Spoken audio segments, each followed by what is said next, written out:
ipakilala sa inyo ang Vice Presidente ni Sara Duterte. Padilla!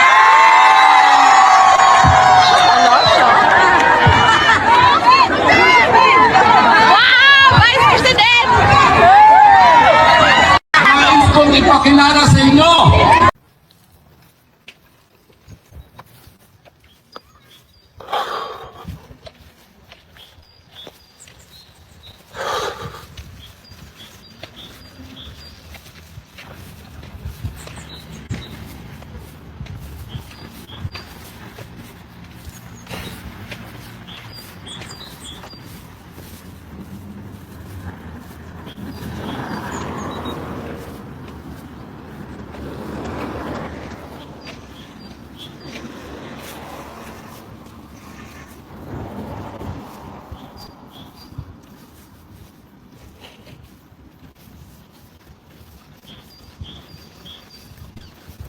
Sir, may activity po ba sa 28? Marami pong nagpaplano ng celebration para po sa ating mahal na dating Pangulo sa kanyang kaarawan. Meron po dito, ayan, no, hinanda na po nila kaya may mga barikada konti. Pero maliit po yan. Posible pong magkasya dyan. Dahil yung lokal lang po ng Den Haag, baka hindi na magkasya doon. Kaya, ang alam ko, ang batid ko po, may magaganap na pagpupulong ngayon dyan sa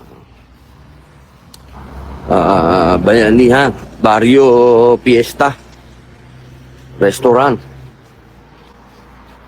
Yan po, pupulungan po nila kung paano.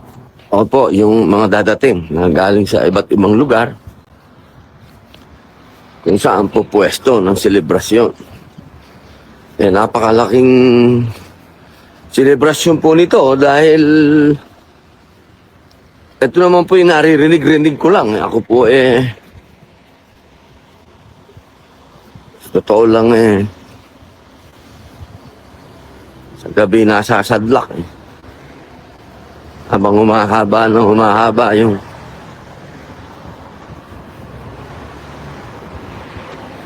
araw dito, palapit yung pag-uwi para mangampan niya. Wala pang kalinawan.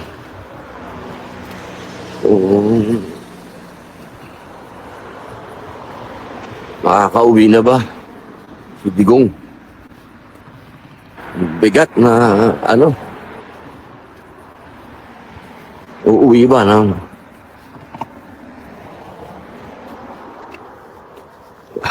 walang magandang balita, mahirap. Ito, nga sa gilid ko, ayan mo yung bilibid dito, ayan. Ayan o ang mga pader ng bilibid dito. Ayan ho.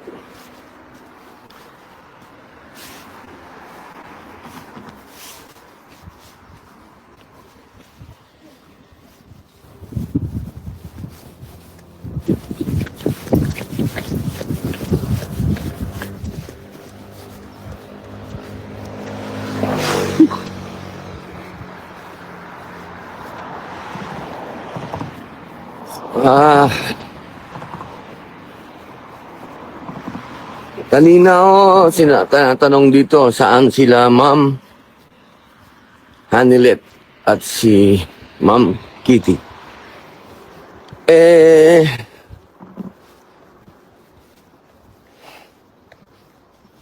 Ang pwede ko lamang pong sabihin hindi po sila nakapasok kanina sa detention center. Maliban po doon, patawarin niyo po ako, hindi po ako pwedeng magsalita ng mga bagay na wala po tayong pahintulot. Hindi po tayo nabibigyan ng pahintulot sa mga impormasyon na ganyan. Kung saan sila, wala po. Kami po ay nandito para suportahan ng isa't isa para magbuklod-buklod po yung mga natitira na nagmamahal kay Digong. Wala naman pong nag-organize sa amin dito, wala. Talagang kanya-kanya po itong palo. Mapalad lang po kami dahil maraming mga kababayan natin ang minsan doon tayo nagkakras.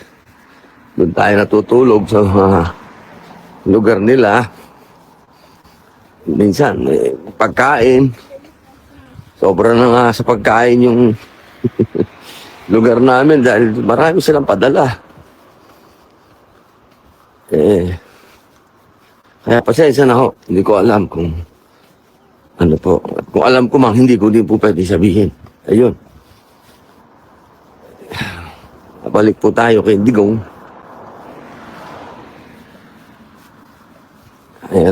Ako po, kaya kong sabihin sa inyo, nararamdaman ko yung nararamdaman ni Digong. Nakakulong ako eh. Pahirap ng pahirap yan. Hindi naman ho siya, siyempre, hindi naman ho. Sabi nila, okay naman daw yung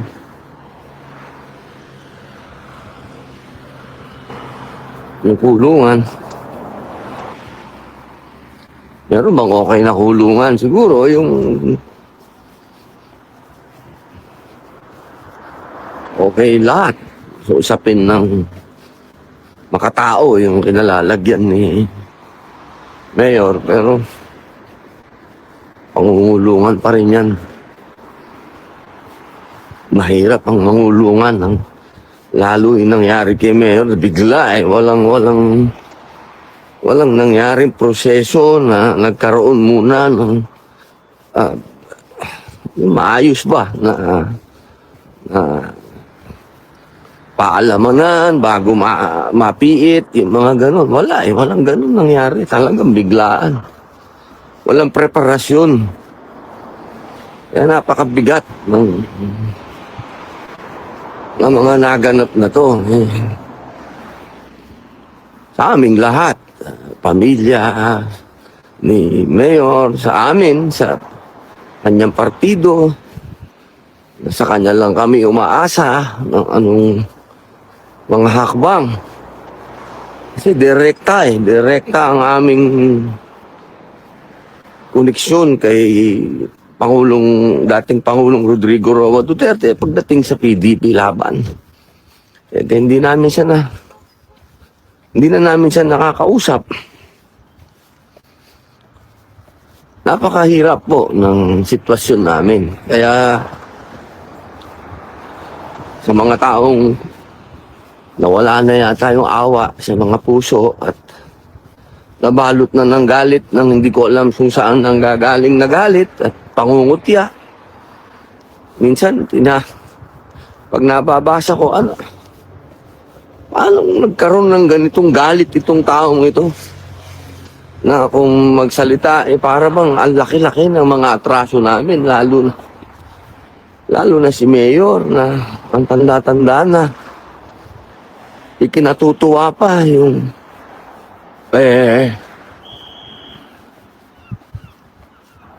tapang-tapang ng matanda na yan. Pagdating dun sa sinabi pang matanda bakit pagdating daw dun sa kanyang hearing, hindi na makapagsalita. My goodness. Dun sa nangyari sa matanda, kahit ho bata, magkakaroon ng adjustment na napakalaki. Isipin nyo naman. Galing sa biyahe. Sa Hong Kong, nagpunta ng Pilipinas, natagal dun sa airport, natagal sa airbase, ibiniyahe, na-stuck ng konti sa Dubai, bago uli lumipad. Matanda na ho yun. Pagdating ng Netherlands, kinuha sa airport, tinala kung saan, na hindi alam naming lahat kung nasaan dahil hindi rin naman sinasabi sa amin kung saan. Kung nandoon ba sa ang kulungan ba ng ICC, ay nandoon mismo sa ICC. Yung pala, yung kulungan. Nasa labas ng ICC. O pagdating doon, siyempre, naiintindihan naman natin yung bilibid. Kung hindi naman po pwedeng kahit na sino lang na wala namang kapatunayan na kung sino ka, eh bigla mo na lang sasabihin doon. Siyempre, maraming proseso. Eh, matandaan na yun. Sasabihan pa natin na, tanda na ka, no? Nung umaga, hindi na makasalita. My goodness. Ano ba yun? Nasabi pa natin na tayo ay religious na bansa, Catholic na bansa, Muslim na bansa, naniniwala sa Diyos na bansa, pero pagdating kay Mayor, masyado tayong, wala na tayong awa. Parang bihira. Ay, nakalulungkot kasi kultura natin yan. Kultura natin ang maging mapagmahal sa matatanda. Abay, yung mga politiko nga, yan ang yan ang laging sigaw para sila ay mahalin ng mga bumoboto. Yang ating bigyan ng pansin, bigyan ng ang mga senior citizen. Bakit pagdating kay Mayor, ano nangyari?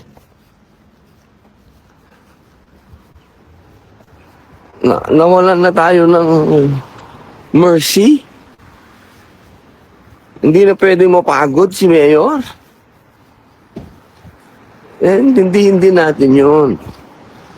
Mga kababayan, yung pamilya niya, hindi nila, walang handa sa nangyaring ito, walang preparasyon.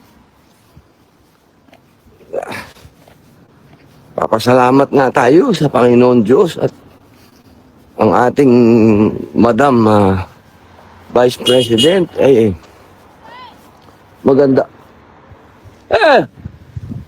Naka-live ako Lalakad na lang ako. Ingat kayo. Bumati kayo, bumati.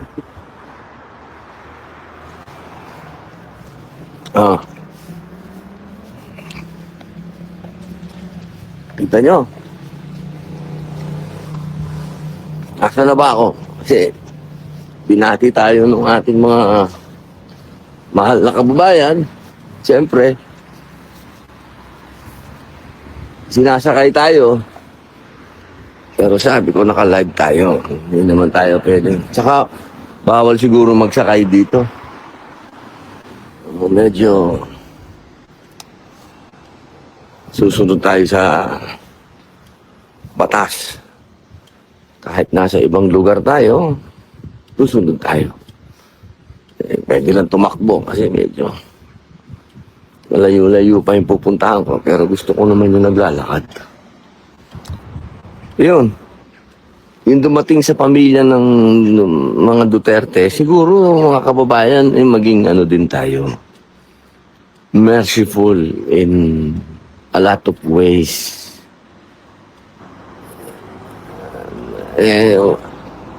Sa sakit ng mga sinasabing mga salita para sa mga taong dumadaan sa ganitong pagsubok sa kanilang buhay. Hindi naman yan usapin ng politika na. Usapin na yan ng oops. Kung mangyari sa iyo yan, di ba?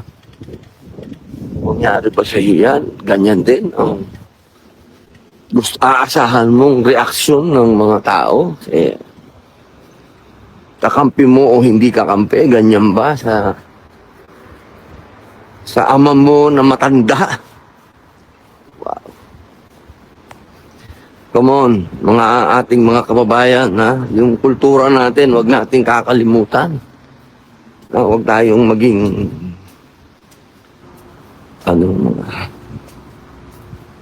hindi nating kultura yung ganyan. Hindi tayo marunong gumalang sa matanda.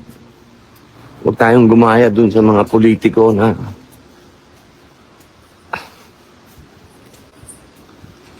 yung hindi nating kultura, wag natin kakapin yan. Hindi ko sinasabi na wag litisin, ha?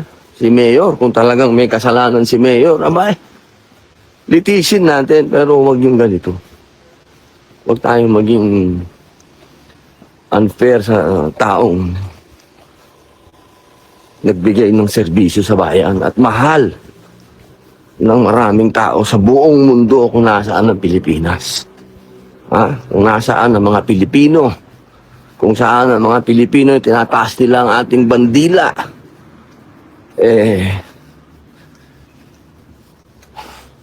maging fair tayo mga kababayan, maging fair tayo. Yun lang. Medyo may sipon ako, ha. Baka may lumabas pang sipon, pasensya na kayo. Sipon, ubo, yun na. Yun mga kababayan, nalalapit na po ang ating pag-uwi at kampanya. Hanggang ngayon, wala pa po tayong nakukuha na permiso para makausap si Mayor. Wala pa. Wala pa po. Hindi pa natin siya nakakausap. Ang mahalaga, nakakuha na po tayo ng suporta kay Madam VP, sa ating pangalawang Pangulo.